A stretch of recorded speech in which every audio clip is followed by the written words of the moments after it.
ওদের পরপরই তুষার সাদা শার্ট পরে নিচে চলে এলো। শাহনাজ হাঁ হয়ে সেদিকে কয়েক পলক তাকিয়ে থাকলো। তুষার ওর দিকে তাকাতেই শাহনাজ চটজলদি চোখ সরিয়ে নিল। সিনু পিছন থেকে আস্তে আস্তে বলল, তোমরা এখনো যাওনি কেন? আয়েশা ব্যঙ্গ করে বলল, কারণ তোমার রূপবতী ছেলে এখনো আসেনি মাম্মা। এখনো আসেনি? রুমে কি করছে ও? দেখো গিয়ে রূপচর্চা করছে। সাবাস শার্টের হাতা ফোল্ড করতে করতে সিঁড়ি দিয়ে নামতে নামতে বলল, নিজের কাজ আমার উপর চাপিয়ে দিবি না। প্রতিদিন রাতে তুই মুখে কালি মেখে বসে থাকিস, আমি না। আয়েশা তেতে উঠে বলল, ওটা কালি না মূর্খ, ওটাকে ফেস প্যাক বলে। পাতিলে তলার গালি দিয়ে ওরা ফেস প্যাক বানায়।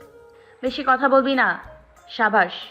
ঝগড়া শুরু হওয়ার পূর্বাভাস থেকে সিনু ওদের থামিয়ে দিয়ে বলল, চুপ করবে তোমরা? সবসময় শুধু কিচিরমিচির করতে থাকো। এসব বাদ দিয়ে এখন একটু তুবার বিষয়টা ভাবো। মায়ের ধমকে দুই ভাই বোন চুপ হয়ে গেল। তানিয়া ইশারা করতেই সবাই গাড়ির দিকে চলে গেল। সিনু তানিয়ার হাত ধরে বলল, ওখানে সব সামলে নিস, তুবা যেন টের না পাই তোরা অভিনয় করছিস। বাড়ি ফাঁকা না থাকলেও আমিও যেতাম। আচ্ছা যাক গে, আঙ্কেল তুবার খেয়াল রাখিস। তানিয়া মুচকি হেসে বাচ্চাদের কাছে চলে গেল। সাবার সোজা গিয়ে গাড়ির পেছনের সিটে হাত পা মেলে বসে পড়ল। আয়েশা ওর পাশে গিয়ে বসে টিটকারি মেরে বলল, যতই রূপচর্চা করো না কেন, কালা মানিক কালাই থাকবি। সাবাস ওর মাথায় চাটি মেরে বলল, আমার বউ হবে ধরা, আর তোকে টাকলা পেটমট একটা সুদর্শনী বুড়োর সাথে বিয়ে দিয়ে দিব। আয়েশা রেগে গিয়ে ওর কান টেনে ধরে বলল, তোকে মেরে ফেলবো। সাবাস। বাবাকে বলে তোকে কয়লার খনিতে কাজ করাতে পাঠিয়ে দিব। সাবাস আয়েশা থেকে নিজের কানকে বাঁচিয়ে ওর মাথায় টোকা মারল। এভাবে ওদের সাপে নিউলের ঝগড়া অব্যাহত থাকলো। অন্যদিকে তুষার ড্রাইভিং সিটে গিয়ে বসে পড়ল। এই পরিবারের সবচেয়ে শান্ত সন্তান হচ্ছে তুষার। সহজে কারোর সাথে রাগারাগি করে না। বড়রা যা বলে তা অক্ষরে অক্ষরে পালন করে, যাকে বলে আদর্শ সন্তান। তুষারকে ড্রাইভিং সিটে বসতে দেখে শাহনাজ ওর পাশের সিটে বসার জন্য ছুটল, কিন্তু অভ্যাসবশত গাড়ির কাছাকাছি আসতেই চিৎপটাং হয়ে পড়ে গেল। ওর পড়ে যাওয়ার শব্দ শুনে সবাই ওর দিকে শান্ত দৃষ্টিতে তাকালো, আর শাহনাজ দাঁত কেলিয়ে ওদের দিকে তাকিয়ে থাকলো। সকালে স্নিগ্ধ আবহাওয়ায় ধুলো উড়িয়ে একটা কালো রঙের কার ছুটে চলেছে।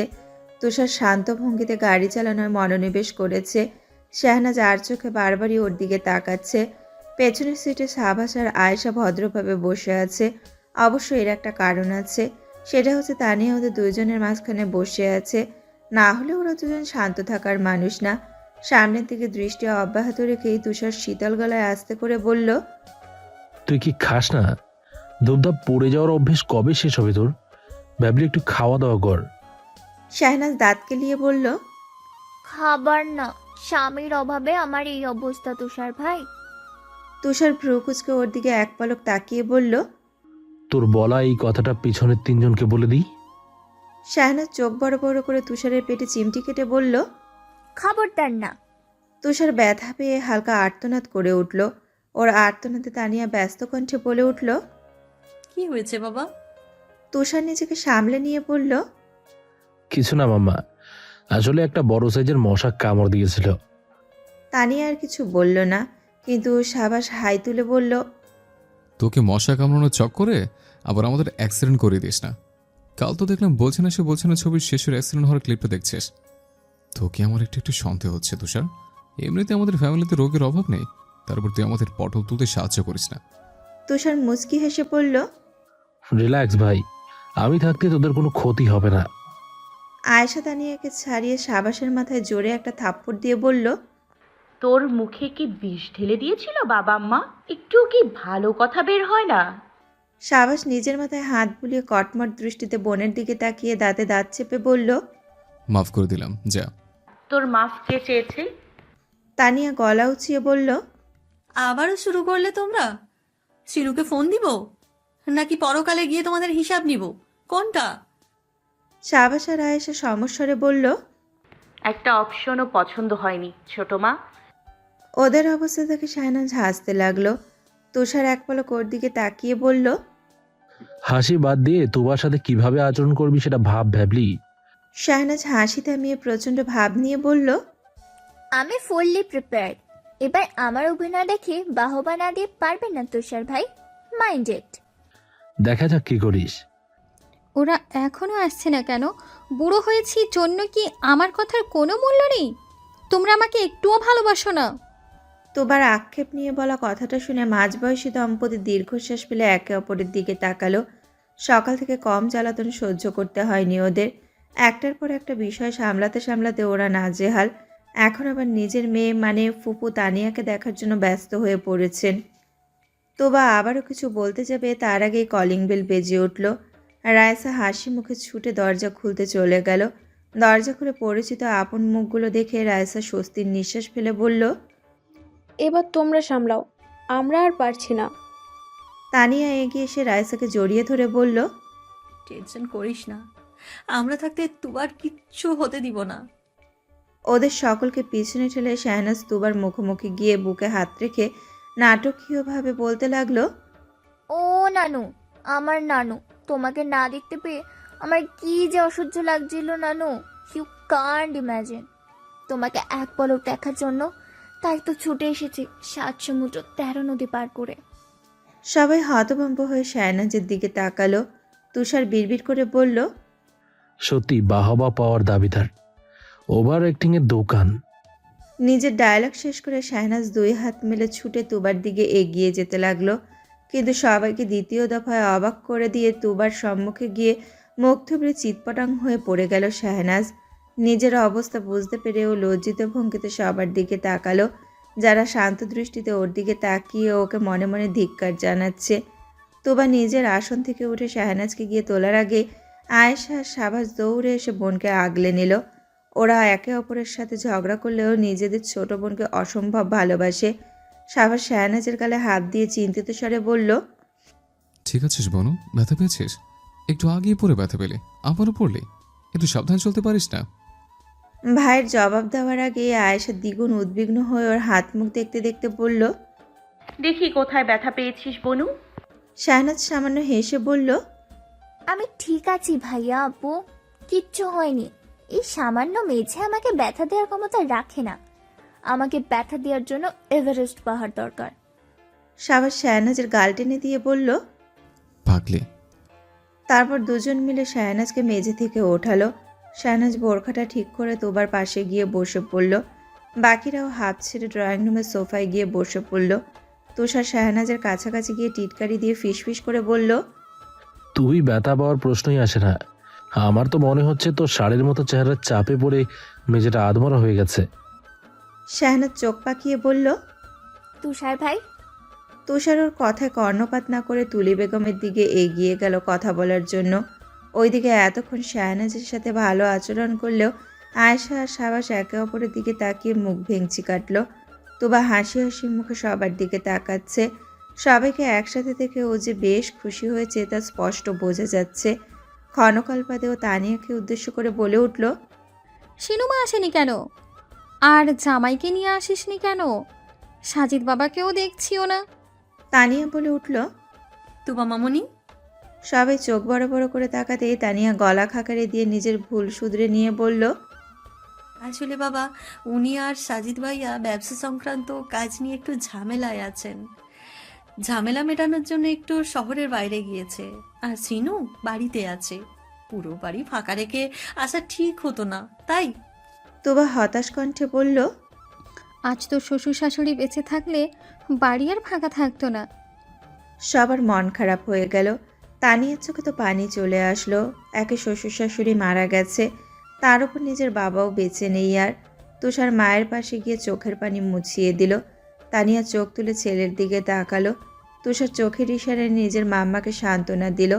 গোমট পরিবেশ মুহূর্তে অস্থির হয়ে উঠল তুবার করা প্রশ্নে। আচ্ছা, তুবাকে কোথাও দেখছি না কেন? সবাই চোখ বড় বড় করে একে অপরের দিকে তাকাতে লাগলো। সবার হয়ে সাবাস গাছাড়া ভাব নিয়ে বলল, বিয়ে দিয়ে দিয়েছি ওকে সুদূর পাহাড়ি এলাকায়। ওকে ছাড়া ওর স্বামী এক মুহূর্তেও থাকতে পারে না, তাই ওই শ্বশুর বাড়িতেই থাকে। সারাদিন স্বামীর সাথে পাহাড়ে চা বাগানে চাষ করে, আর মাঝে মাঝে আমাদের কিছু পাঠিয়ে দেয়। তোমার নাচ জামাই ভালো উদার নানু। পুরো ড্রয়িং রুমে পিনপতন নীরবতা ছেয়ে গেছে। সবাই সাবাসের দিকে কটমট দৃষ্টিতে তাকিয়ে আছে, অথচ ওর মধ্যে কিঞ্চিত পরিমাণও হেলদোল নেই। নিজের বেহুদা কথাটা বলা শেষ করে দেওয়ালে হেলান দিয়ে ও শীষ বাজাচ্ছে। আয়েশা তো চোখ দিয়ে ওকে আস্ত গিলে খাওয়ার পায়তারা করছে। তুবা বিচলিত কণ্ঠে উত্তেজিত হয়ে বলল, মানে কি? তোমরা দুবার বিয়ে দিয়ে দিয়েছো আর আমাকে একবারের জন্যও বললে না? তার উপর এত দুর্গম এলাকায় কেন বিয়ে দিয়েছো? তোমার নাতনিকে যত দ্রুত সম্ভব আমার সামনে নিয়ে আসো। এসব বলতে বলতে তুবা বেশ উত্তেজিত হয়ে পড়ল।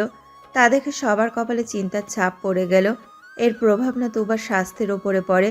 সবাই যখন দিশেহারা হয়ে পড়ল, ঠিক তখন তুষার লম্বা লম্বা পা ফেলে তুবাকে সোফায় বসিয়ে দিয়ে ওর সামনে হাঁটু মুড়ে বসলো।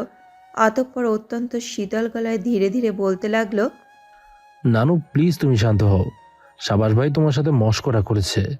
তোমাকে ছাড়া কি আমরা তুবার বিয়ে দিতে পারি বলো? আসলে তুবা ওর বান্ধবীদের সাথে স্টাডি জুড়ে গিয়েছে, দুদিনের মধ্যেই চলে আসবে। তুবা অবশেষে শান্ত হলো। তা দেখে সবাই স্বস্তির নিঃশ্বাস ফেলল।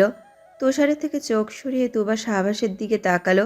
অতঃপর কপট রাগ দেখিয়ে বলল, এই বাঁদর ছেলে, এদিকে আয়। সাবাসের কোনো নড়চড় নেই। তা দেখে তানিয়া চোখের ইশারায় ওকে তুবার কাছে যেতে বলল। ছোট মায়ের ইশারা মতো লম্বা লম্বা পা ফেলে তুবার দিকে এগিয়ে গেল। তুবা গম্ভীর কণ্ঠে বলল, তোর মুখটা আমার সামনে নিয়ে আয়, মানে একটু ঝোঁক আমার দিকে। সাবাস ভ্রু কুচকে তুবার দিকে ঝুঁকলো। তুবা আচমকা ওর গাল টেনে ধরে বলতে লাগলো, বাঁদর ছেলে, তুই আমার হার্ট অ্যাটাক করিয়ে দিচ্ছিলি প্রায়। কে বলবে তুই শিনু মায়ের ছেলে? সাবাস ব্যথা পেয়ে আর্তনাদ করতে লাগলো। তোবা এখন ওর গাল টেনে ধরে আছে। এসব থেকে আয়েশা উচ্ছ্বসিত হয়ে বলল, বুনু আর একটু জোরে টেনে ধরো প্লিজ। তুমি যদি ওর গলাটা টেনে ছিঁড়ে দিতে পারো তাহলে আমি তোমাকে আরেকটা বিয়ে দিয়ে দিব। সাবাস চোখ পাকিয়ে বোনের দিকে তাকালো। তোবা সাবাসের গাল ছেড়ে দিয়ে হেসে উঠল। ও কথা বলো না, তোমাদের নানি আমাকে 50 তলা বিল্ডিংয়ের ছাদ থেকে ধাক্কা দিয়ে ফেলে দিবে। তুলি বেগম এতক্ষণ নীরব দর্শক ছিলেন। তোবার বলা কথাটা শুনে উনি মুখ ভেঙচি কেটে মনে মনে বললেন, এত কম উঁচু বিল্ডিং থেকে না, 500 তলা বিল্ডিং থেকে ধাক্কা দিয়ে ফেলে দিতাম। সাবাস গালে হাত বোলাতে বোলাতে মনে মনে বলল, দুবার বাচ্চা, তোকে তো আমি পরে দেখে নেব। একবার শুধু নর্মাল হ, তার আগে তোর ক্লোজ ফ্রেন্ড আয়েশা ভূতনিটাকে একটা শিক্ষা দিই। বলে সাবাস দ্রুতপদে আয়েশার দিকে এগিয়ে গিয়ে ওকে টেনে ফাঁকা জায়গায় নিয়ে গেল। আয়েশা বিরক্তিতে চকারান্ত উচ্চারণ করে বলল, আহ, সমস্যা কি তোর? বাংলা সিনেমার ভিলেনগুলোর মতো আচরণ করছিস কেন বা? সাবাস আয়েশার গাল টেনে ধরে দাঁতে দাঁত চেপে বলল। এবার দেখ কেমন লাগে। আয়েশা বহু কষ্টে সাবাসের থেকে নিজেকে ছাড়িয়ে নিয়ে গালে হাত দিয়ে আর্তনাদ করতে লাগলো। ক্ষণকালপতে ভাইয়ের দিকে অগ্নিদৃষ্টিতে তাকিয়ে বলল, সত্যি বলছি, এবার তোকে কয়লার খনিতে কামলা হিসেবে পাঠাতেই হবে। বাবাকে শুধু একবার আসতে দে।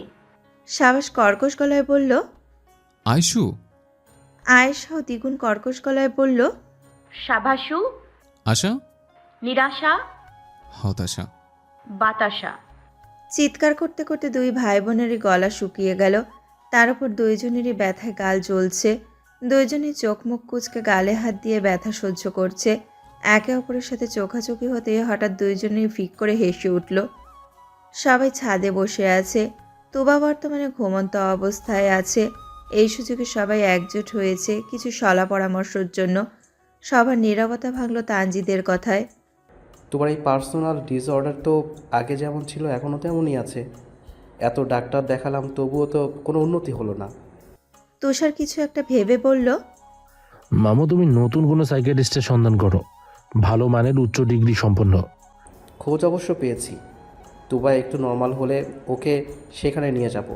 তার আগে ওকে নর্মাল করতে হবে। ঠিক আছে, আমার কাছে একটা আইডিয়া আছে।